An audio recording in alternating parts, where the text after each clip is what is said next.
গেলাম half pant পরে ইমাম গেছে, হাফ প্যান্ট পরে ইমাম গেছে, দাড়ি চাচা প্যান্ট শার্ট পরা ইমাম। আবার আজকাল মহিলা ইমাম হয়েছে। আজকে সুপ্রিম কোর্টে নওশাদ সিদ্দিকীও গেছে। আজকে সুপ্রিম কোর্টে 7-8টা রাজ্যের পক্ষ থেকে কেস হয়েছে, তারাদের নেতারা গেছে। কিন্তু বাংলার অভিভাবিকা ঘুমটা দিয়ে ইফতার পার্টিতে আসা, সে কি গেছে?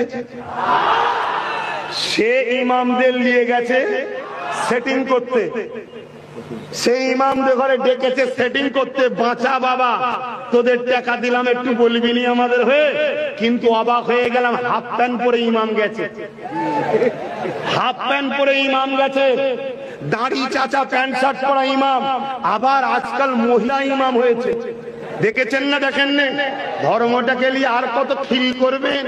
এই সব পিছনে আমাদের হাত আছে না নাই? এই যে ধর্মকে নিয়ে খিল্লি হচ্ছে, মোল্লাদের হাত আছে না নাই? এই মোল্লাদেরকে কাটবে, সাইজ করবে বললেই তো আল্লাহ জালিমকে বসিয়েছে।